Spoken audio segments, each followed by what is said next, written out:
Yo, yo, yo, yo, what's up, what's up, what's up? Another Metabreakers podcast coming to you guys, as always, Sunday afternoon, 1 p.m. Eastern Standard Time. We are together once again, gentlemen. As always, we have DracoCatt looking real good, handsome as ever. We love to see DracoCatt. Welcome, welcome. On the other side, we got DmoneyGames. What's going on, guys? Good to see you. Glad to be here, and welcome, chat. Excited to be here for another Happy Metabreakers. Sunday. Nice to see you, man. Yes. I'm getting botted right now. Oh my god. What? Do you want to become famous? Oh no. How did they know? They heard Warshack's announcer voice and they were like, oh yeah, Viewbots, get in here. We got a live one. Yo, doing really great. Thank you for that introduction, Warshack. Yeah, Warshack's got the guns out today. Oh yeah, he's showing off. He's like, yo, Draco's always showing off his tattoos. You know what? It's my turn. All right. And I'm really I'm sitting over here without any tattoos. I'm pretty jealous, man. I'm about to get a... I'm just impressed about how many bots there were. There were like all different names too, which is the most incredible thing about it. It was like 6 people at once. Yeah, Insane. they all they attacked all at one time, like an orchestrated thing. They planned that out. Like they were like, hyenas. wait, Metabreakers They goes bounced. live at 1 p.m. EST on Sunday. All right, guys, get ready. This is our time. They even We're like gonna make this guy famous. They even waited for the transition to from the starting screen to the actual pot. Like that was perfect. But that was well executed. Good job, guys. If you guys are still watching, that was a good attempt there. It's Well done. But yeah, welcome, guys. This is the Metabreakers Podcast, episode number 58. Yes, and we got some changes from last week. This last week, we're going to be talking about those in a bit. But first, we do like to go over the overall meta here. So you see, this is the meta across all ranks and all servers. So if you see something that might be a little out of the, like if you see Priest at the bottom there and you're like, ah, Priest is really good. What are they talking about? This podcast sucks. No, it's just, it's across every rank, so there might be some scrubs playing Priest in Bronze 10, and they have no idea what they're doing. They're trying to play aggro Priest, you know, like, just keep that in mind. But, yeah, I think this is very similar to what we've seen in the past, even though... And we had nerfs. That's the important thing to notice, too. And since our last podcast, there have been nerfs and buffs. Yeah, didn't Shaman get, like, 6 buffs? And who gets 6 buffs? Shaman? Didn't Yeah. Shaman get a lot of buffs? Shaman got almost a 2.2% buff in win rate. So that's almost substantial. But they're still on the bottom. Yeah. Almost and Paladin lost 0.03% of their win rate after the first day of school. That's much better. That's much better. Glad we have it in order now. Things are okay. Yeah, nothing really too much to talk about with the meta. It's really the same. I mean, we got changes, but hasn't really changed too much yet. So maybe the change is yet to come. Priest got better after Hysteria nerf. That's hilarious. Really? Yeah. So did Warlock, actually. Where were they before? Because they're still at the bottom. They were still at the bottom, just worse. Nice. Okay, percentage wise. Yeah. Okay. Yeah, I mean, that's the meta. If we want to go into the top 1K, we could go into the top 1K here. Let's do it. Let's go. What is the best deck in the game now? Oh god. I can't even. It's Smooth Brain. Secret Libram Paladin. Secret Libram Paladin, tier 1. The only tier 1 deck. But don't worry, it's quickly followed by Aggro Paladin. Yes, don't worry. There's more Paladin decks to follow it up. It's not alone. Oh man, Paladin's doing okay. And Token Druid's up there now, though. That's kind of new. Not a deck I generally love to see performing well. I There are a lot of decks that I don't mind. Token Druid is actually one of the ones that annoys me a little bit. Just because it's always in the game. Like every single meta, every single season, there's always someone playing Token Druid. And when you play it, it still feels just like it did back 3 years ago. You go wide, you buff your stuff, you kill them. That's the game plan. It's actually a lot less frustrating to play against nowadays. I mean, it still is frustrating, but it's a lot less frustrating because Savage Roar's gone. So you don't always have to worry about 22 burst coming out of nowhere or 30 burst damage. Now all you have to worry about is losing on turn 1 to a huge Gibberling board. And then if you get past that turn 1 or turn 2 mark, then you actually get to maybe play the game. So at least it's not as frustrating because you don't have to play around a million burst damage out of nowhere. That's my take. But now they can load the board up so many different times. You know what I mean? It'll be situations where it'll be you clear the first Gibberling board, they take a second and draw a whole bunch of cards, then they Soul of the Forest, Lightning Bloom, then they what is the word? Glowfly, Soul, and then Lightning Bloom and Soul of the Forest. So there's a full board of Glowflies with a full board of Trents underneath of it. And then that's usually the situation for me. And then after that, they have another one where they Solar Eclipse and then do the double Arbor up and stuff. So good time. Yeah, I mean, it's not fun either way to play against, but it's a consistent deck. There are so many ways to flood the board, like you said, so that makes it just consistent, and it's consistently at the top here as we see.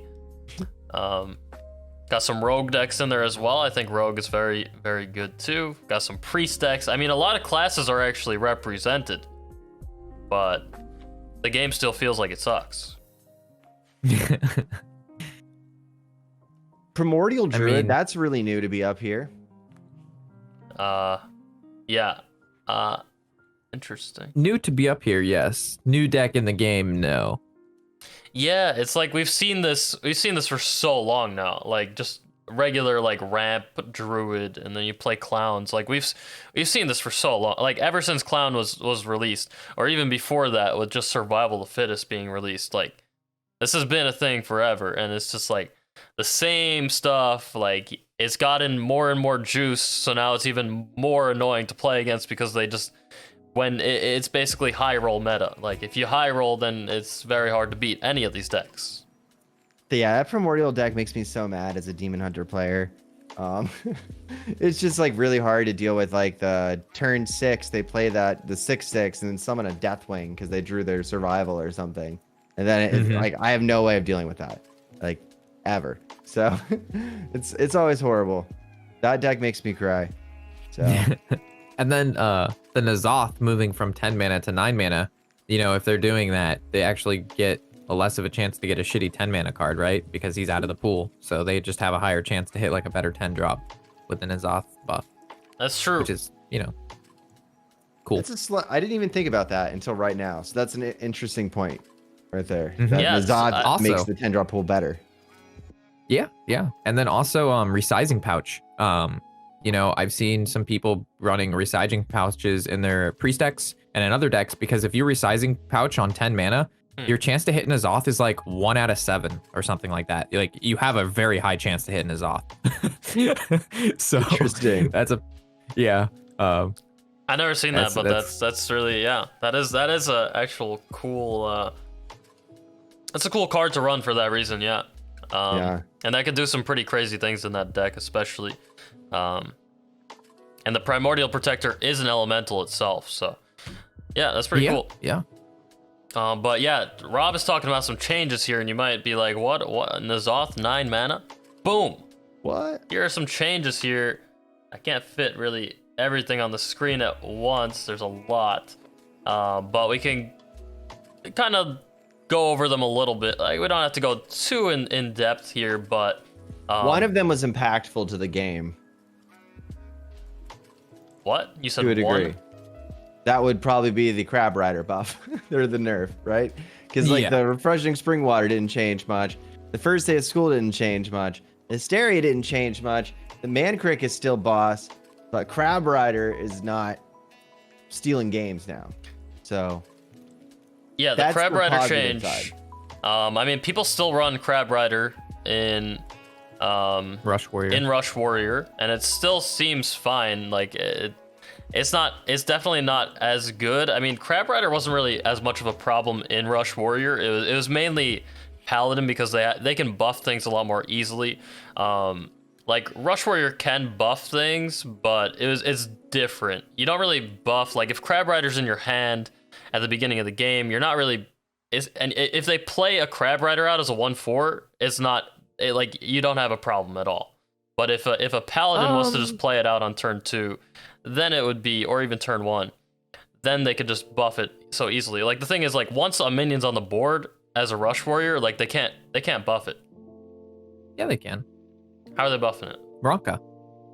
Okay, that's it. Every time it attacks, and then you would also, if it becomes damaged, they would play the card that gives it Divine Shield and +3 attack.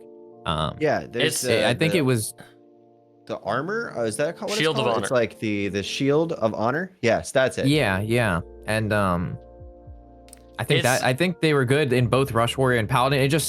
Paladin I think was more prominent, and you just saw it a lot more, so it seemed like that was like a worse cause. But I got trampled by Rush Warriors playing Crab Warrior, whether it be from the Ronka or it be from the early heroic shield thing, or they just buff it with the conditioning, or they would buff it with the 5-mana dude, or they'd make it 2 of them with playmakers. Like it was still pretty insane.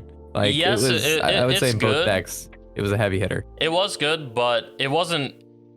Crab Rider is more like the only way to really most people don't even run Shield of Honor in that deck, and also the now I can't even think of what the actual name of that card is because you keep calling it Ronka. Rontonka. What the heck is her name? Oh my god. I don't know. Now I can't think of it either. What is her name? Rokonda. Rokara, thank you. Rokara. Damn. Yeah, Rokara. Like the thing is, Crab Rider's just not as threatening when it's on the board as a 1/4 in Warrior compared to Paladin by a long shot. Like you're not gonna have the 1 mana +3 attack. I mean, Shield of Honor, yes, but it would have to be injured first. So there's conditions that you have to meet. And you'd have to have Rokara, and it's a 1 of. It was just way out of control. It felt like most of the time, if you played Crab Rider on turn 1 or turn 2 as a Paladin, like you actually just win the game, and that's a horrible feeling as the opponent. And it's also like just a dumb feeling as the person who's doing it. You just feel like, wow, this game is so dumb. Like I literally played 1 card and I won the game. I played a few games of what's it called? Aggro Paladin before, and there have been situations where you would like gamble with the convictions to see if you would hit the Crab Rider, and then if you did, you would just like win the game. Yeah, you know what I mean? Like you would be like, I have 2 minions out, and I drew a conviction. If I hit the conviction on the Crab Rider, that means I get to go 6 for face this turn and next turn and the turn after, and then eventually like you just win. So a lot of times that felt really dumb. I completely agree with that though. Because you had convictions, then you had Blessing of Kings, you had Blessings of Authority, and you had Hand of Adal. Right? That's ridiculous. That's a lot of buff redundancy. And Hand of Adal is kind of like Incanter's Flow, because like you always have it in your starting hand. It's actually kind of rigged. Well, that's because of the tutor dude, Like even if you don't have him, you'll always draw it on turn 2, regardless. Like it's some weird thing with Paladin. So that was probably like one of the most substantial buffs or nerfs that we saw here. Like the other ones they definitely do impact the game, but not as hard as Crab Rider, because Crab Rider did just win those games like immediately, like we said. But we have some pretty nerf just means Priest can't run Kazakus now. Yeah, that's true. That is a big thing for that. I mean, I don't even think, as a Priest player, I would rather play Zarella and Samuro over Kazakus anyway, but people did like Kazakus in there sometimes. People do well with Kazakus builds and Priest. Yeah. I think the first day of school is kind of a big deal too. I mean, Yes. it just makes it so they don't curve into the hand of a doll as frequently, right? Because they have to pay the 1 mana, and then the following turn they have 2. And they don't get to just buff their minion immediately. So I think that was a good change. It would be cool if they didn't buff the card when they were nerfing it. You know what I mean? Why don't they just make it cost 1? That'd be cool. You know, like, yeah, you have to give them 3 minions now. Draco, like, I'm sure they've tested these. I'm sure they tested Refreshing Spring Water now at 5 mana, and they've concluded that Incanter's Flow is totally fine. 2 mana to reduce 25 cards in your deck. That's fine. Just forget about it. Did you see what Ixar said about the Incanter's Flow? I did not. I'll tell you guys. I read that it basically that if they were to have hit enchanters, it destroys the deck. Something like that. I mean, that's fine. I don't want to play against it, bro. I don't want to play against it. If they nerfed Incanter's Flow, they didn't really have to nerf Spring Water, I think, but I don't know. Yeah, I suppose. I mean, they were gonna hit one or the other, right? Everybody had voted for the enchanters, just because it's one of those things that you play it on early on in the game. The earlier you play it, the better it is, and it's just like it's a prince, right? It's a old prince, but instead of being able to run 1, you get to run 2.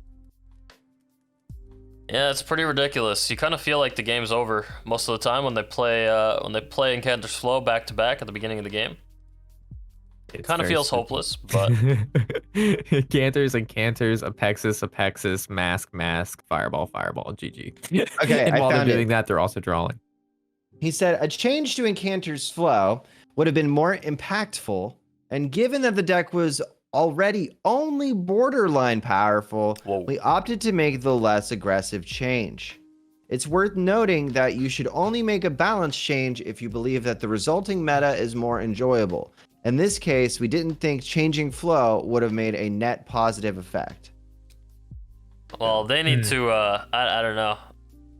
They need to open their eyes a little bit. They need to stop looking at BGs. And You just think they don't know what they're talking about? Is that your theory? They're just wrong. I mean, like, it's not a positive. Playing against Mage is not a positive experience at all. I actually dread. I'm borderline conceding every time I see a Mage. Like, I can't play half of the fucking decks that I want to play because Mage exists and I know I'm gonna queue into it. You literally can't play Control Warlock. The second you see, I have a Control Warlock deck that has literally like almost every single healing card in the game in it, and I cannot out heal that at all. Like it's just not even close, man. It's ridiculous. I don't know. I think it needed to be changed, and I think it will be changed. I think he's going to have to eat his words. If that's okay. Yeah. It's weird because he used to be, a big fan of the Mage, D-Money, when Luna's Pocket Galaxy was around and Zeph was around. So it's weird to see you not playing Mage, even though like the deck is good. I would think that you'd like the Mage being good. Like, what don't you like about the deck that you wouldn't play it? Just a question. It's just so boring. I don't know. It's fun because you're doing like. Okay, it's fun in the sense that like you're doing stupid things. We kind of talked about this before the podcast. Draco was talking about it. It's fun to. It's just fun to be overpowered, and that's why a lot of people play Mage and they play all these things that are broken before they get nerfed. Is because like it's fun to draw through your entire deck and play all your cards for 0 mana and burn your opponent down. Like it's fun, sure. But it's just so boring because it's the same thing over and over. Like, yes, there's so many random elements to it, like Font of Power and Ruined Orb that discovers all these random spells, but you're always just looking for Incanter's Flow, and then it's like, when I'm playing the deck, it's like, oh, did I get Incanter's Flow? No, I lost. Did I get it? I won. Easy. Or, I mean, you still win even if you don't get it. But, like, whenever I play Mage, I play the mirror matchup so many times, and it's like, which one of us gets Incanter's Flow? Not me. Guess I lose. Can't draw through my deck. and I can't play my cards for 0 mana. It's just so boring, the fact that like it all revolves around this one card that's not even nerfed, and like, yeah, I don't know. That's it. So if there was other mage cards that weren't just like an auto, like you have to have this and you always want this no matter what matchup, if there was other cards like Front of Power or like a Pexus Blast that supported no minion mage, you'd be more in favor of that? I guess just like not as high rolly, so maybe like it's kind of the same with Token Druid. I have no desire to play Token Druid. It's like I don't want to like try to high roll with Gibberling or something. Like I don't know. I just don't like the high roll decks. Even Reduce though the cost of every card in your deck is insane. Yes. Like that is the point here, right? Like in no minion mage, they have all spells. It's all spells. So Incanter's Flow makes the entire fucking deck cheaper. Every single card the second you play it. Which is like it makes Octobot look like not that powerful. You know what I mean? Because Octobot just does it to your hand. But in this situation, you get your entire deck reduced in cost. That's crazy. I don't know, man. I don't think the card was created. I don't think they expected the deck to take the shape that it did when they printed the card. But maybe they did. Maybe this is all intended down the line. You know, like when they. I mean, no minion mage. They've been pushing that for a long time, right? Yeah. A little while now. Not so long, but I mean, Incanter's Flow has been in the game for a bit. Like, and people, I don't think people used to really run it in no minion mage too much, did they? It came out in Ashes of Outland, so it's been out for over a year. I feel like maybe it wasn't run as much because it was just a faster meta. And now that it's a slower meta, now they have time to really play this card on 2 or even play it like later on in the game and just get so much value out of it. Yeah. I don't know. It's just not fun to play against. I don't know who at Blizzard is having fun playing against it, but you need to check yourself. All right. Check yourself. Yeah. Well, the no minion deck archetype, sorry, is because Hunter used to have it too, but that deck was a meme. Yeah. So it was good. Like this. Yeah. Spell Hunter was good at one point. It was kind of good. It was like pretty good. It wasn't. I mean, taking over the meta like mage. Yeah. True, but everyone thought Spell Hunter was never gonna work out, and that what was that card? To My Side was just like this horrible meme card that did like the double animal companion for 6, and it was sick. Yeah, and then it just ended up being insane. Like, and then the weapon that refilled your hand with random hunter spells. Rock Yeah, and then they had to nerf that deck because the secrets and then the wolves were the spell insane. Stones. Yeah. That deck was really good. I like when that it was deck. good.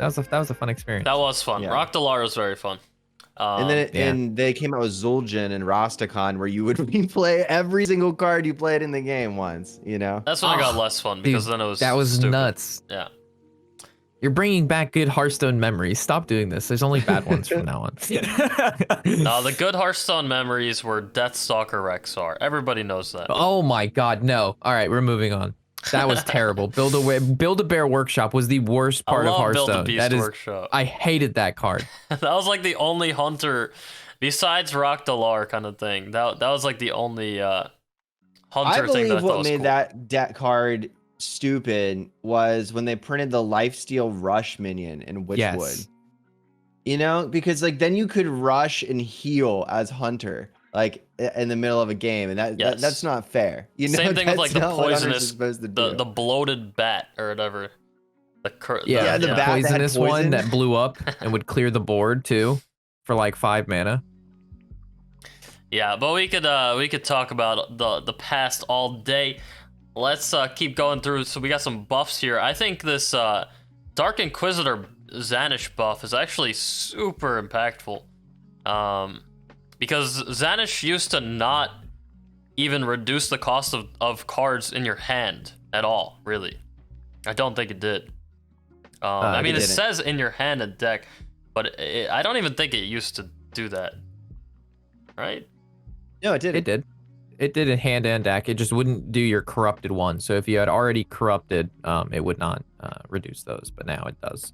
which is kind of impactful. It helps a little bit, but everyone just thought that was a mistake too, because it seemed really stupid that in the corrupt deck that you don't want to corrupt your cards before you play the legendary, because then you don't get the reduction. I don't know, man. That was super dumb. So yeah, I'm glad it's buffed. I think it feels fixed. It feels actually like how it was supposed to feel, I think, and it actually feels pretty dang good. I've been playing Corrupt Priest recently a bit, and this card is pretty nice, man. If only there were if only there were like corrupt cards in the game, but it does feel like quite good now, and it's just it's a fun archetype to explore for sure. Yeah. I had a good time with the Corrupt Priest. You get to raise dead the clowns, so you get like a million free clowns. That's fun. I had someone devolving my Inquisitor with that, and then use a randomly developed somehow, what is the thing? The Blackjack Stunner to push that into my hand when I was playing with a whole bunch of Executioners and shit, and it was amazing, because then I just kept drawing 1 mana Executioners the entire game. It was fantastic. But never had that happen before until, interesting card. I wish you could play in other classes. Like, I wish Xanash was a neutral so that you could build corrupt decks in other classes, where now it's just a priest card. I feel like it would be too good in Druid, though. Yeah, I think you would regret your wish. It'd be disgusting. That would annihilate everyone. Draco just like says things without thinking about the consequences. He wants fun. Yeah, I want fun. He just wants fun. I like it. And it would be fun up until Druid, and then they would ramp into clowns, and the clowns would cost like 7 mana, and they would have 10 mana on turn 5, and you just get destroyed.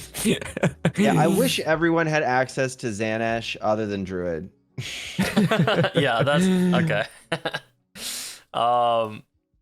I think the main thing with Xanash, I just want to say this one last thing. I think the main thing that made me think that it didn't do what I was talking about, like the main thing that made it feel so bad was that when you have like insights in your hand and you play Xanash, and then the insight still costs 2.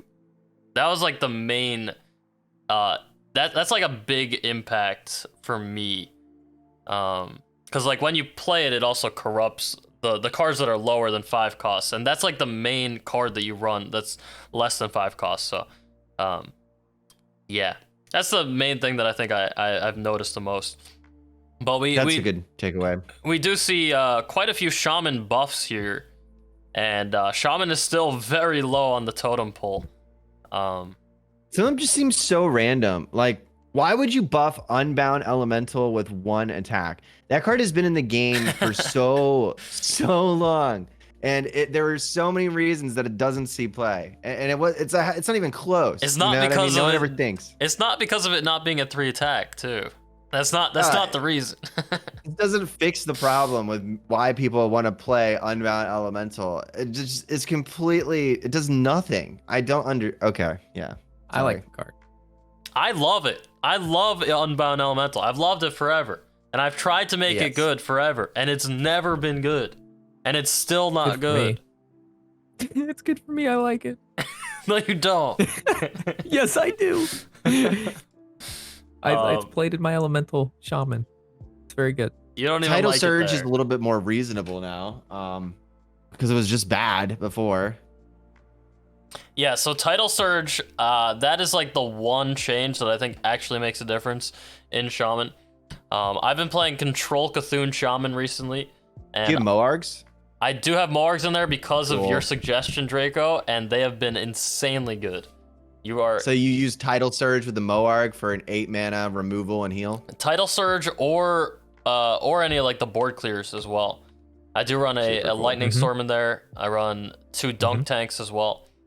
Yeah, every time I play Moarg, I always make sure to say like Draco told me to do this, and it's sick. No, you don't. I literally do. If you watch back my VODs and you watch to every point that I play Moarg, I say it like almost every time. I give you credit. All right. That's hilarious, man. I'm glad I crept into your chat at that one moment where you were working on that deck. Thank you. Yeah, I think Control Shaman's actually pretty decent. And the thing about Shaman that everybody says is Shaman has no draw. And yes, that's true. Of course they don't. But if you just put in like all these value cards like Guidance and Scorpids and stuff like that, you actually don't need draw. Like your hand, you just replace draw with value in your hand. And it actually works pretty dang well. And I feel like the deck can outvalue any deck except for Control Warlock. But you actually can beat it sometimes with South Sea Scoundrel. It's possible. But yeah, it's actually kind of crazy. I think it's pretty nice. But the only change card I use in it is Title Search. So yeah. Sounds pretty good. Actually. And I know Warshack loves Control Shaman, so Yeah. I hadn't played the control variant with the upgraded Title Search, but I did play like a more like early game elemental one, and with the Unbound and the lily pad lurkers and stuff like that. And it seemed to be pretty good. The extra stats on Unbound made a difference. The lily pad being buffed really helped in situations like Rush Warrior when they played the Thrasher, the 5-mana 5/5 Rush. Like now, if before they would trade into lily pad and they would kill lily pad and their Thrasher would live, but now their Thrasher dies and then my lily pad lives. Plus it took out another minion. So there's a lot of situations where like the 5/6 on the lily pad, like really, you could notice the difference pretty significantly. And yeah, I mean, Shaman still has rough on the win condition part, and elementals still kind of suck. But like these changes, I think were good. I just think they needed honestly more changes. If they wanted to impact the meta for those classes at all. Yeah, you know? yeah. If they wanted Shaman to be higher, you need to either touch on the classes that are number 1 more, or you needed to make the classes that are sub 45% win rate and really touch on like the cards that are underperforming. Like you don't need to make Tidal Wave do 5 damage, but you can make cards that literally see no play that you would have liked to see play and just buff them in the stats a little bit. Like the Elemental Earthworm dude, the 3-mana 3/2, deal 3 if you played an Elemental last turn, make him a 3/3 instead of a 3/2. You know what I mean? And then he actually could see play, regardless of how good he is. So be it. But like, make some of these cards that you printed this expansion caravans. Make them have 4 health or make it end of the turn. Like we didn't see enough of the changes to really shift anything. Did you ever read the article about how the caravans, if they had 4 health, would be very prone to developing a very negative experience about decks that were meta that ran the caravans? Yeah, 4 health is too much. Yeah. I mean then you get the Hanar effect. And we don't wait, are you muted? Essentially all the caravans just snowball. I don't think we heard the first part of that. Can you hear me? Yeah. You were cut off until like the very end of that sentence. Just repeat the. Oh, no worries. Yeah, I was just saying that the caravan effects are all super snowbally. So if someone planted one with 4 health, you would just lose the game against them sometimes. Yeah. Just because they would draw too much or generate too much value or something. Okay. Well, you just make it start at end of turn and keep it 3 health, or make it have 0 attack and give it 4 health. Like what is it? Nat Pagel. You know what I mean? I like just that change idea. it in a way that like do something. Like we have these caravans and they literally see no play. Like there's cards that like have these cool effects that do things that like are different, but they just don't see any play. There's like no room for them at all. So it's just sad. Yeah, I mean, instead of buffing Unbound Elemental by 1 attack, like buff one of the buff the caravans by 1 attack. Like at least try to like buff both. The caravans. Fuck it, do both. Do it all. What do you mean? Unbound Elemental, we basically made him competitive in today's world. He and competitive still sucks. in Shaman's world means sub 45% win rate. But do both. Yeah, so we have all these Shaman changes. We also have a random Warlock change. We have with the Fiendish Circle that I mean, I posted on Twitter when these buffs came out. Like, there's so many buffs like Unbound Elemental and Fiendish Circle that they don't really seem like they're gonna impact anything. But I think that all these changes that you see that don't do anything, that don't even make sense, it's all for the mini set. All right, guys. You just don't know about. We don't know about it yet, but Blizzard has a plan for us. All right. Mm-hmm. That's right. Yeah. And the mini set is soon. Yeah. Maybe. Hopefully, they said. Yeah, it's supposed to be like within the next 2 weeks, right? Maybe. We don't know anything. Well, They said that they were going to release the mini sets in between the 2 expansions, and now it's like a big secret. But they told it, you know what I mean? Like, why does it have to... More transparency, right? That's where transparency comes through. Like, hey, like, nudge, nudge, wink, wink. Rob, isn't there some WoW lore about it? Because they data mined and said that it was going to be like this place where it's like the first dungeon, and the card back this month is themed around that dungeon as well. The first dungeon in... in the Barrens? It could be Wailing Caverns. Wailing Caverns. Ooh, I loved Wailing Caverns. We're going to see a turtle. There's a turtle in there. It drops a really good tank shield. Anyway, sorry. Go on. So if you look at the card back for this month, it's a Wailing Caverns card back. We love Wailing Caverns. Yeah. And then they data mined the expansion, and they found that there was a whole set of files and cards that were all behind Wailing Caverns. Okay.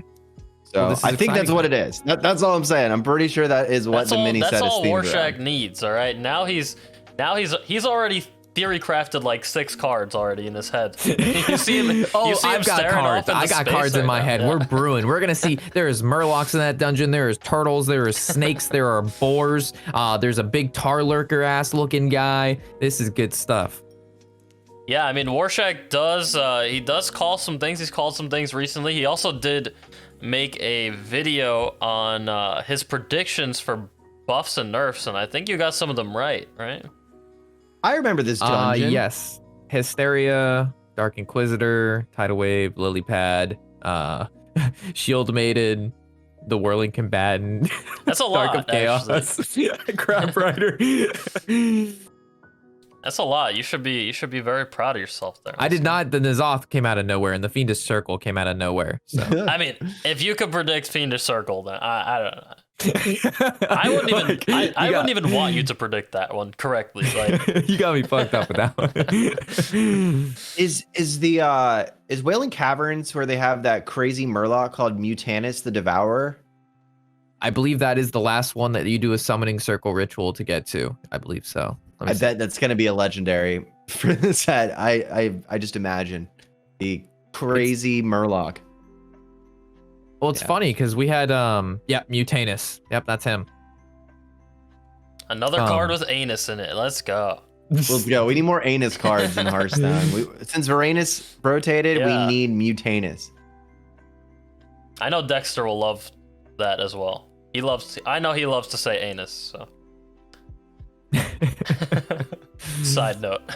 But yeah, we do have I don't want to talk about these changes too much longer, but we are running out of time. Maybe we could get a few questions in pretty soon. I do just want to touch on N'Zoth though real quick, because N'Zoth is a big change actually. That is the one old god now that is not 10 mana, and I have a lot of people in my chat every day complaining about that, like how it disrupts the old god like lore or flavor or something like that, because they're all 10 mana. Now this is 9 mana. What do you think about that, Warshack? It bothered me a little bit when I consistency of old gods, but N'Zoth is the weakest of all of the old gods in the lore. So he is not as strong as the other ones. So at 9 mana, it kind of makes sense because he's like the shitty one. So I try to convince myself that is like, I like it. This is now okay because he's the shitty one, so he can be 1 mana less, and that's okay. So you know what I mean? Whether or not that actually makes sense or not, that's how I've had to classify it in my brain to not be upset. I like that. 10 mana cards are really bad, and I feel like the fact that all the old gods cost 10 mana really made them a lot worse. So I don't think it's a bad thing that it costs 9. I know it kind of disrupts the consistency of things I did in the past, but I mean, whatever leads to a more fun metagame. This is a nerf, bro. I'm about it. Now I can't corrupt my clown with this. Very yes, sad. I'm sorry. That is very true. he messed up Corrupt Priest a little bit with that, because that was one of the corrupt. I actually had to throw in Yogg in my Corrupt Priest to get an extra 10 mana card to hit those clowns. I know you hate Yogg. You do not like running that card, Rob. I don't tend to like the Yogg so much. He does very dirty things to me. How could you not want to how could you not want to spin a wheel? I've said this before. You ever go to like a fair or something and they have a wheel Doesn't matter what it entails. Like, I'm spinning that freaking wheel. All right, I will do anything to spin a wheel. I don't know, man. Anywhere. Maybe if I spun it and I was ever rewarded for this wheel, but every time I play the wheel, it runs over me. Maybe like, if you got to like physically spin it, and there was like a power bar there, and like you, I don't know. But N'Zoth, I did want to talk about how N'Zoth has been actually seeing a lot of play, or a decent amount of play now, especially in Death Rattle Demon Hunter.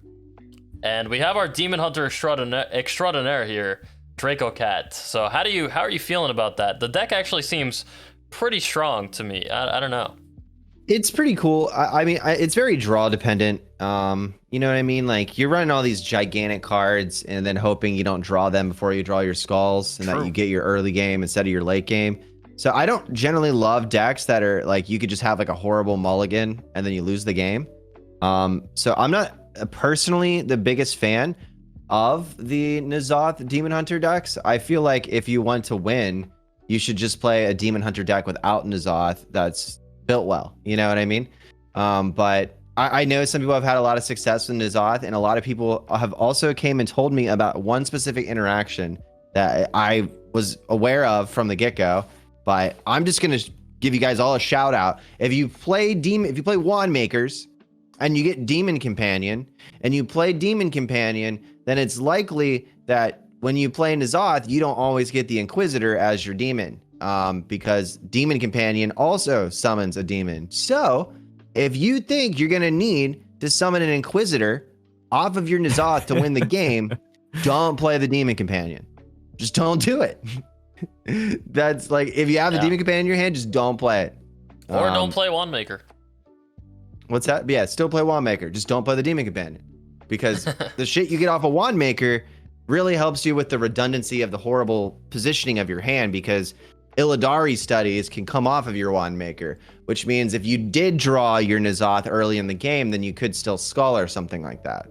So you should run Wand Makers in the N'Zoth decks, because it really does help solve some of the inherent problems of playing a deck like that. But at the same time, don't play Demon Companion if you really need to summon the Inquisitor. Just think about it. Just think about it. That's little PSA there. But it is cool that at least the Death Rattle Demon Hunter is actually seeing play, because that was like the archetype that they're trying to push this expansion. So at least it's like playable, you know? It's a fun deck. Yeah, it's pretty fun to play as, but like Draco said, it does have those moments where it does brick, and I've experienced that as well, especially like your starting hand being N'Zoth and Inquisitor, and then it's like, I don't know, man, I don't know. But the deck is pretty strong regardless, and not the most fun to play against, honestly, so if it does become very good, might get a little backlash from the community, but it's cool. I hope it gets refined and it does become really good, though, because there hasn't ever been a menagerie deck with N'Zoth that actually hit a competitive standpoint. You know, everyone's always like, but Warrior, but Druid, but still, like, that wasn't that good. And it does run Alar as well, typically. I don't know if I believe in that. I'm going to be straight up honest about that's that. a little bit of a stretch. I actually like it. Everyone who plays that is like always like Alar, but come on, man, you got to play Alar. You gotta play it. I'm always just kind of thinking, like, if that card is so bad when you play it from hand most of the time, you know, like, the only thing you want to have happen is you want to draw Alar off of your Death Speaker Blackthorn. You don't want to actually play Alar, and that seems stupid. That's my opinion. You know what I mean? Like, if you can run other Death Rattle minions that you can play out of your hand and not feel bad about, pick those instead. Don't pick one of the cards that's dead, like just in your hand, off of a high roll perspective. That you get to stick a 7/3. I thought it was kind of a meme at first too, but I mean, don't knock it till you try it, Draco. I've tried it. Oh, you tried it? I think it's actually pretty decent. Like, yes, if it dies, like if you have to play it from hand, like it doesn't feel so great, but. If you play it from hand and you actually have a board before that, a little bit of a board at least, then it actually does make it a lot better. And the fact that it comes back from N'Zoth, like if you get that back from N'Zoth, that actually makes the board so much more difficult to deal with. because it's essentially it's another death rattle guy, and then death rattles are good against board clears, so it just makes sense. And it's actually, I think it's actually pretty nice, and it's cool that it's actually being run, like just to see cards that usually aren't run being run, and actually like having a competitive kind of chance is always a good thing. But I hope it's good. I hope Alar is statistically a good card in the deck that we're talking about here. But I'm a big believer that good cards are always good cards and bad cards are always bad. Or usually always bad. You know, it takes a lot of work for one card that's like bad, like Alar, to become really good. And I don't think N'Zoth being 9 mana instead of 10 is really that impacting of a change to make Alar good enough. But hey, maybe. I've been wrong before. That's impossible. Now we're going to go over to this meme. I am running out of time here. I do have the qualifier, Master Store qualifier, starting soon. I mean, it actually did start, but my opponent has not checked in yet, so I actually still have the 10 minutes until he starts. Do we want to do like 1 or 2 for Q&A? Yeah, we can go into questions cool. in a second, but we did want to show this meme real quick where this was Zeddy who posted it on Twitter.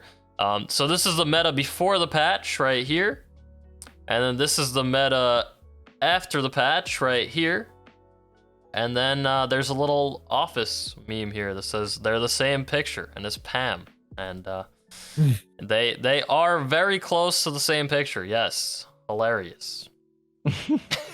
I don't think I did the meme justice, but no. The way you told it made it very funny, though. To me, at least. Thank you. I'll take it. But yeah, they're like the same. They're the same. All right, yeah. I don't. If you have to explain a joke, it's not fun. So, but I'm trying to explain it to the audio listeners. You know. All right. Well, if you guys have any questions, feel free to drop them in chat, and we will answer them. This is the question and answer segment. Let's go. Ask anything. All right. Now. Instant regret. But yeah, we're gonna answer a few questions, and then we're going to end off here. So make them juicy. If you got anything, we're definitely down to answer them. I mean, we have one right here. Still, N'Zoth is significant only for DH.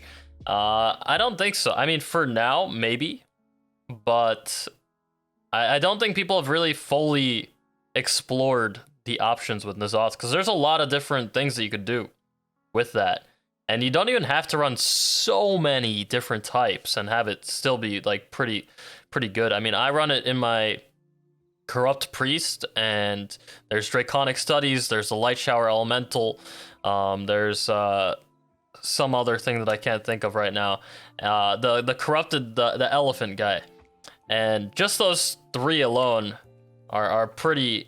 It's pretty good to get back off N'Zoth. So, and like, there's still a bunch of classes, like Paladin has the 5/5 mech with Divine Shield. I don't think it's been tested enough. Anything else? So I think it totally could be good. Like the 9 mana actually makes a big difference. So. So which one of you guys are playing TBC with me? Is that classic and classic? Yeah. Classic Burning Crusade, baby. Let's go. Yeah, I mean, anything is more fun than Hearthstone right now, most days, but... Do you think the watch post should be buffed? I don't think that the minion watch post, the 3/5, should have been nerfed. I think it should have stayed as a 3/5, but the 2/4 should have been a 2/3, as it is. Yeah. That's my opinion. I think you could buff the middle watch post. Yep. Would you say that Highlander decks from last year were similar to the Incanter's Flow Mage, where they rely on a few powerful cards? If the power cards are drawn, they just win. Not really. Yeah, I think it's very different, because they're like the Incanter's Flow Mage. Like the Incanter's Flow makes every card in the deck way more powerful. So it's very different. Like the power cards, like the Highlander cards being power cards, like yes, they were very good cards, very strong, but they didn't make everything else in your deck super good.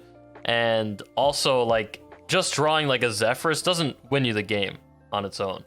Like Incanter's Flow, if you play it on turn 2, and play it on turn 3. Like, you basically win the game most of the time. But drawing Zeph on turn 2, it doesn't necessarily win the game. Like, it could be a board clear later on, or it could give you wild growth, which, I mean, you Druid just. It's so nice Zeph isn't in the game anymore. I'm just gonna say that. Like, I hated all the random things that came out of Zeph, like out of nowhere all the time. Having to think about that. Like, oh, my opponent's playing a Highlander deck, so if he plays this card right now, he can get Flame Strike, wipe my whole board. That sucks. You know, like the Twisting Nethers off of Zeph. Yeah. The Fireball Lethals.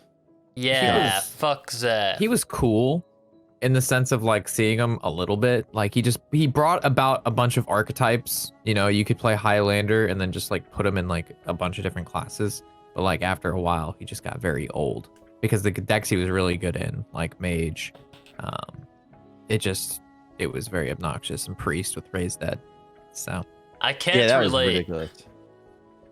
I can't relate. I think I liked Highlander decks a little bit. Some people even call me the king of Highlander. How the king has fallen. Yes, the king is dead. Love it. Well, I guess there's no more questions. I guess we've answered every question in the entire universe. What's your current take on Miracle Rogue deck that's been running around? Do you think it has a chance to rise higher, or do you think that certain decks stomp it too hard? I think Miracle Rogue is a very good deck, and if piloted by someone who's good with it, you can perform substantially better than someone who plays it who doesn't know what they're doing, which is Really a good good sign of like a healthy deck in a meta where you have this very high skill ceiling rewarded for making good plays, and then you have like the deck feels like shit to some players because they just don't know the functionalities of like when do you need to pray for the miracle, and then, you know, how to play it. Yeah, I think Rogue has like 10 busted cards, so should be good. Yep. But I think that's gonna wrap it up, guys. This was episode 58 of the Metabreakers Podcast. The podcast runs every single Sunday at 1 p.m. EST, and it goes on my channel for 2 weeks in a row, then it goes on Warshack's channel for 2 weeks in a row, and it rotates back and forth. So next week it will be on Warshack's channel, and if you want to check out our lovely podcast co-hosts here, the Warshack and DracoCatt, please check them out.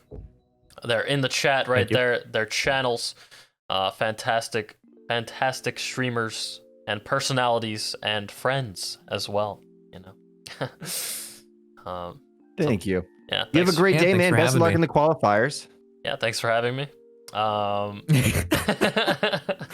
And thank you. Good luck, man. I got Control Shaman in there. You know it's gonna be good. Hell yeah. Watching. I'll be watching. All right. Me and Draco at the same time. Peace out, guys. Have a good Sunday. Peace.